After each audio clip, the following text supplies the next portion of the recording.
Hey Giblets, PsyStarcraft here, and I'm... Oh my god, what was that? That was the worst split I've ever fucking seen in my entire life. I have to watch that again.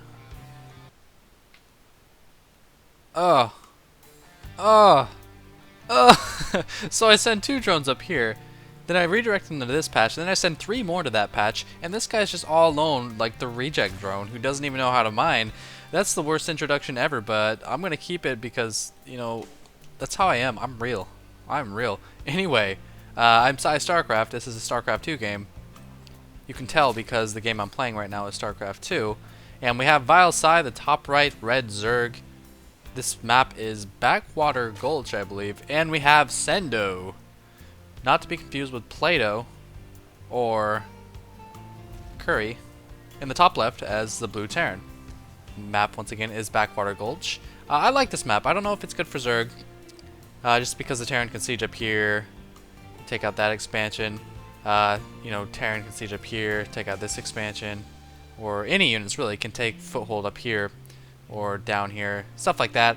But the reason I like this map is because 2-gate is really easy to defend, or at least it feels really easy to defend, because these chokes both enter into like the same area, and you can just put up like one spine right here and shoot at Marines this way, shoot at Marines this way. You don't have to worry about putting a spine here to block the ramp and then worrying about the Marines running around the back or anything like that. So I'm really excited to play this map. I've had a lot of good experiences on this map. Of course, 2 watchtowers in the middle. These won't be too useful this game because the Terran player is in the top left position. We're in cross positions like this. And by cross positions, I mean like, you know what I mean. Cross positions would be like this, which is why I'm kind of retarded. Anyway, 15 hatch. But those towers won't be useful because the Terran can just march his army this way.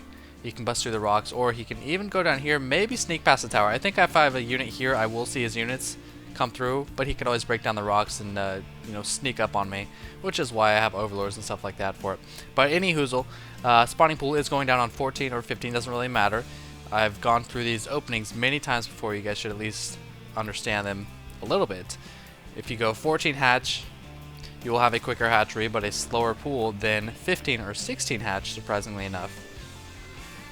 And after you throw it on your hatchery, you can build up to 15 drones, 16 drones, 17 drones, whatever you feel like is safe enough. Against a Terran, if you haven't scouted whether or not they're going to 2 racks, I wouldn't recommend building up to any more than 15 drones. I'd actually prefer to see players not build up any drones. Just get a hatchery immediately after their, or a spawning pool immediately after their hatchery, is what I was trying to say.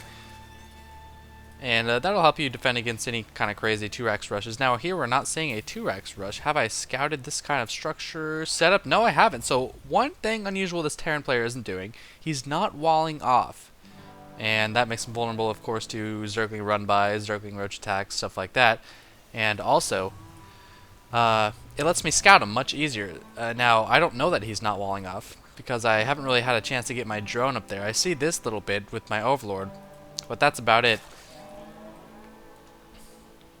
But we'll see if I end up scouting. Transfer of the drones is going down, and notice I'm making a lot of Zerglings, and this is because of my lack of scouting information. Now, it's never good to make 8 Zerglings so early in the game, but I wasn't really able to tell what the Terran player was doing, and so, you know, I just got them to feel safe until my spine comes up, and I am seeing some Marines push out, but I don't know if he has any reinforcing SCVs coming or anything like that, so we might actually see a couple more links, I'm not sure.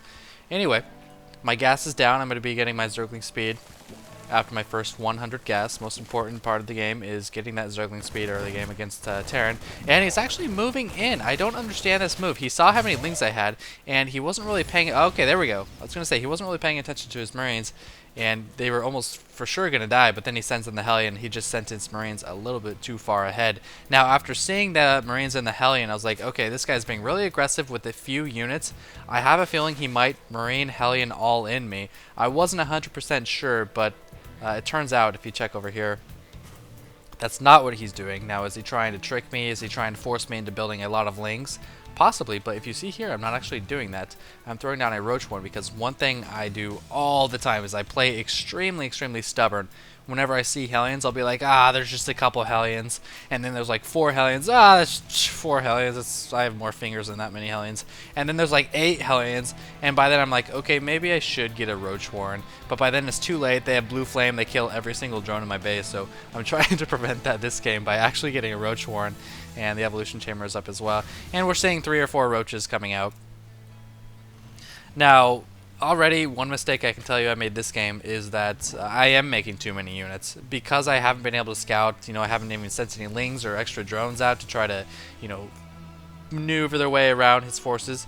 I don't really know what he's doing, and that's why I'm making so many units, and as a result we'll see I'm only up ahead by 2 on harvester count, which is not a good place to be in this situation. At this point in the game, we see he's getting his second orbital command, and he's going to have a lot of mules, so it's pretty unfortunate to me. However, I did scout his infrastructure, and I have to say I was relieved to see that he would be going tanks, or at least I would assume that, since he hasn't come in with Hellions yet. Because I feel like I'm really strong against the whole Marine tank game. Looks like I might have picked off a Hellion or 2. Just back up a second. Yeah, a couple Hellions, not really paying attention. I've got decent creeps ready to allow my Roaches to skitter out there pretty fast. 1 Hellion going down, and 2nd Hellion taking a little bit of damage. Hive, or layer, now on the way around the 8-minute mark, so not the fastest, not the slowest layer, but I think it's pretty well timed. You see I'm running off of 2 gas. And the reason I started my 2 gas early is because I was going those Roaches, and a tank is out just owning those Zerglings, those poor Zerglings. They're like, we want a master who can control his units. But that's not the case. Those poor Zerglings will die, and this Hellion's coming up. Oh, he sees the creep, and he's like, no thanks. Oh, he's gonna kill the critter, you bastard!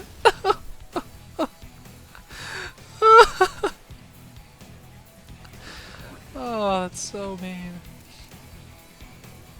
3 more Roaches on the way. After seeing those tanks, I got a little bit scared, to be honest. And, oh, now we're 45 to 34, so I have been catching up in the drone game, so that's pretty good. But eventually, I'm going to have to start making units again, because if a Terran doesn't really do any kind of pressure or timing attack before he takes his 3rd base, it's really unusual, and it lets the Zerg drone up pretty hard. Oh, we'll see. I'm trying to take a 3rd base. Oh, this drone is going to get toasted. Run, drone. Oh, he attacks the Hellion. Oh, but the Hellion kills it. That would have been awesome. That would have been the first time I've ever seen a drone kill a Hellion like that. 1-on-1 out in the open, man. That would have been sweet. These Zerglings are going to avenge that drone's death, and hopefully I'll be sending another, there we go, to take a 3rd base. Now, my saturation is pretty good, and this is allowing me to take a 3rd base really fast. Baneling Nest is on the way, +1 melee. Now, the only problem with this composition I have now is there's no Spire yet. We don't have a Spire. A Spire is on the way. That Hellion was cleaned up, by the way, by the Zergling. There is no Spire on the way, so if he moves out, it'll be just Ling, Baneling, Roaches, but a lot of times Terran players will time their attack before your Spire completes, so this Baneling Nest actually should have been much sooner. You want to get your Baneling Nest right after you can afford it once you start your lair. Not only will you have it earlier than I had it, but you'll be able to start your research because the Baneling Nest will be up when your lair is up. And now I see him moving out. 18 Zerglings on the way. I do not yet have centrifugal hooks. That'll be extremely useful, but look at this. One thing about creep. A lot of people just think, okay, creep makes your units faster. That's it. No, creep also gives you sight. I can see his army. I know what he's doing. I know when he can move out, when he's going to unsiege and stuff like that. And also, it stalls the Terran opponent. Do you think he would have sieged up here if there was no creep? No, he would keep on moving in if there wasn't creep. Now he has to sit here, wait for his scans, and kill the creep tumors. Meanwhile, I am stalling. I'm able to get like 6 more Roaches, a ton more Lings. Maybe he'll even let my centrifugal hooks finish. You never know. Where'd that drone go? Ooh, bottom left. That's where the drone went. So sneaking an expansion down there. Not always a bad idea considering, this is so easy to assault. And another good reason... Whoa. I'm going to just talk about this real fast. Another good reason to sneak an expansion is, okay, let's say he sends in a bunch of units to kill it. Okay, well, I'll just counterattack. Now, this doesn't work as well against Terran as it does against Protoss, but that's one reason building an expansion super far away of every single base isn't necessarily a bad idea. And I am actually going to move in. I'm not sure why I'm choosing this moment to move in, but the Banelings need to get into those Marines. Oh, they're not in the Marines. There we go. Tons of Banelings landing on those Marines. And that is why, as a Terran player, you want to focus down the Banelings. Right-click the Banelings with those tanks to kill all of them before they get into your Marine line. And this attack has been routed with minimal casualties. Those Roaches are, I think Roaches are severely underrated in a Zergling Baneling composition as a means of doing that extra DPS and soaking up damage. So they actually performed marvelously. Now reproducing a lot of Zerglings and a lot of mutas that were being trained before I knew that would happen. And I want to pause and point something out to you guys. What do you guys notice right now? Directly after destroying an attack, I produced 11 drones, and that's exactly what you want to do unless you feel like a counterattack would be the way to go. Now, in this situation, could I have won with a counterattack? Yes, I could have. I have tons of roaches, tons of Zerglings. Could I have known that he's not super bunkered up and doesn't have tons of siege tanks up there? Probably. I probably could have known that. I might have lost a bunch of drones up here. I don't know. I think I was actually dropped. So, yeah, we'll just pretend I caught that. Yes, I probably could have known that he didn't have a lot of fortifications up here if I had scouted, but I'm kind of playing it safe. I'm just going to macro up. At this point, I feel like the game is pretty much won. This Muta has been scouting different bases and stuff. I've got this extra base. I've got the Spire on the way. You know, I've got the centrifugal hooks. I've got everything a Zerg wants to have at this point in the game. I even have +1 attack, so feeling really good about myself. It's still 55 to 56, but my saturation can only get better while his is going to be stagnant because he's pretty much got the SCV count to be fully saturated on both of his bases. Now at this point in the game is where I want to prevent a third, so I'm going to be moving Overlords out to every single expansion. Make sure he doesn't get that third, sneak a third in the bottom right or anything like that. And just continue with the meter harass, the unit production, the drone production, and so on. I'm actually still making units, and as I mentioned earlier, I just killed an attack. I should be making drones. This is a mistake. I'm making units when I should be making drones. There we go. 9 drones on the way. Gonna try to saturate this bottom left base. Second gas on the way, of course. Gas, the most important resource for a Zerg. Now, despite my lack of harvesters, I'm actually spending pretty well. Actually, that's not a statement that deserves the word despite to be in it. So nice spending. Now 65 to 63. Once again, you'll have to take these numbers with a grain of salt because 65 over 63 doesn't mean too much unless you know what bases each person is on. Terran base on 63, that's a waste of SCVs. Not a waste, but he's going to have to transfer them to make the most out of them. 65 on 3 bases is a much better number to see. You'll see I'm running off of 3 gas, and still, my saturation at this point in game isn't as well as it could be. I tend to overproduce units when I don't really need to. Now that I see he's moving out, you know, my creep tumors see he's trying to take a forward position. This is where I might want to I can take some speeching lessons, that's for sure. This is when I might want to start making units because odds are he's planning to destroy this creep tumor, throw down a forward planetary fortress here, and if he gets that gold, even if I'm on like 4 bases, this game becomes very even, so I don't want that to happen. His forces are a bit too far ahead. These Marines are going to fly back and go for these mutas. Now at this point, if I had my units hotkeyed properly, I probably would have gone for an attack here while most of his forces are missing and 1 tank is unsieged. But you can see here my hotkeys aren't really in order. I have all my mutas hotkeyed, but none of these. So keep in mind, if you go for muta harass, Terran players will send tons of Marines to go kill those mutas, and that might leave their main bulk army, you know, unprotected, actually sniping that tank. So like so, I'm even sending my mutas back to kill the unprotected army.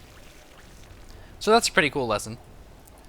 Looks like I am +1/+1 on my melee upgrades. At this point, under 3 base, it wouldn't be a bad idea to throw down another evolution chamber. Would have preferred it to be a little bit earlier. And an infestation pit. Just about to say that. Nice timing, Psy.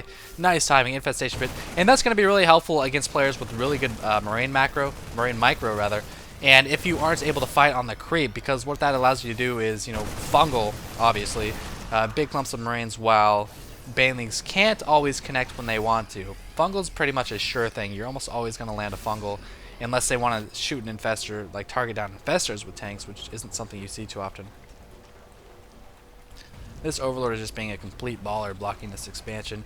Notice how I have every single expansion blocked with Overlords, except for these two, but it's really uncommon that a Terran player would expand like that. They normally want to expand pretty close to themselves just because of their immobility.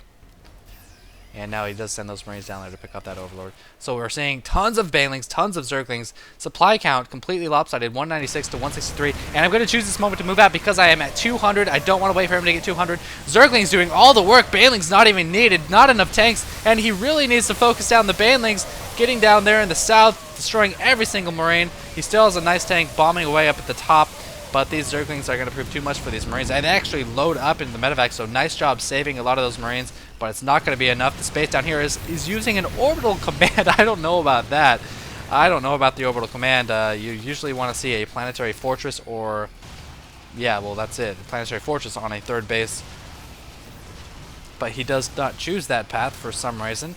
Lots of roaches and lings still alive. I've got tons of rallied units down here that I just forget about. I kind of realize I don't need them, so I'm not paying attention too closely to the macro that the rally macro.